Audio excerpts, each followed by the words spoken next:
Thanks for joining us today. My name's Alexandra Campbell. I'm the Executive Director of the Reston Historic Trust and Museum. And today we're reading The Biggest Parade by Elizabeth Winthrop and illustrated by Mark Olkerson, published by Henry Holt & Company. And the book was provided today by our friends at Reston's Used Bookshop, our neighbors at Lake Ann Plaza, and we're so glad to be reading you this book today. All of our story times are either books about Reston or about Reston's founding principles, and this book covers a lot of them, talking about how we can live, work, and play in our community. And this book is talking about a community putting on a parade celebrating their history, which is very similar to what the museum does. If you've ever been to our event, Founders Day, at Lake Ann Plaza each year, that's a celebration of our history. And so this book is going to talk about bone sport. Let's get started here.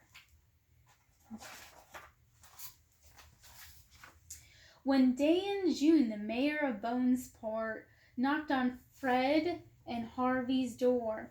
She said to Harvey, "We want to have the biggest parade in Bonesport has ever seen, so we've made you the parade chairman." Harvey was so excited. He loved parades. Fred did not.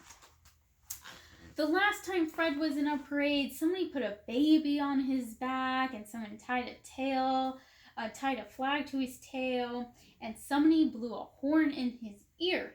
He couldn't hear for a week. Poor Fred. As soon as the mayor left, Harvey started a list. "Mrs. Hemlock will be the grand marshal," he said to Fred. "She and Mrs. Meacham will lead the parade in their convertible with their cat, Matahari. The Little League team will ride on a float. Their mascot, Hawkeye, can be dressed as an umpire. I'll make his costume myself." Fred groaned. His friend Hawkeye wouldn't be caught dead in an umpire costume.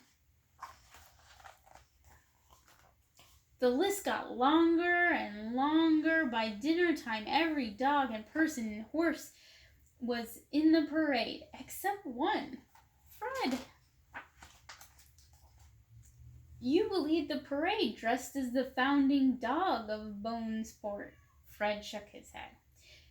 "Then you can ride with Mrs. Meacham and Mrs. Hemlock and Matahari." Fred shook his head again. Matahari was a wild and crazy cat. "Then you and the mayor can bring up the rear." "Good heavens, no," thought Fred. He sat down to munch on a liver treat. But Fred loved Harvey. He helped him paint posters, hang out flags, and sew costumes. He even made Hawkeye stand still for his fittings. The morning of the parade, Harvey got up very early. He shined his buttons and checked his list. He blew his whistle over and over again until Fred's ears stood straight up in the air. "Come on, Fred," Harvey begged. "You can ride with Hawkeye on the baseball float." Fred shook his head one last time. He gave Harvey a big lick on his ear and stood in the doorway waving goodbye with his tail.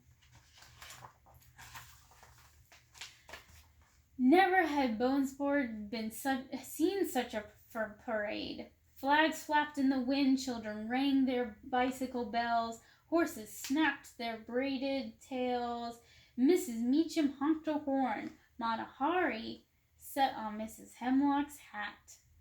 The marching band tuned their instruments. Everything was perfect, except one thing, one very important thing. What do you think that they forgot? Every person and horse and dog in Bonesport was in the parade, so there was nobody left to watch the parade.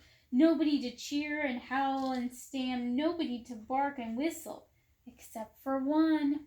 Who was it? Fred! Harvey blew his whistle and Mrs. Meacham revved her engine. Matahari yowled, Hawkeye barked. The marching band struck up a tune. As soon as the parade began, Fred jumped up and down in his seat and howled and flapped his ears. He stamped and whistled and stood on his back legs until the very last marcher had disappeared over the very last hill. It was the biggest parade the town of Bonesport had ever seen, and Fred was the noisiest audience the town had ever heard. The end. Thanks for joining us today.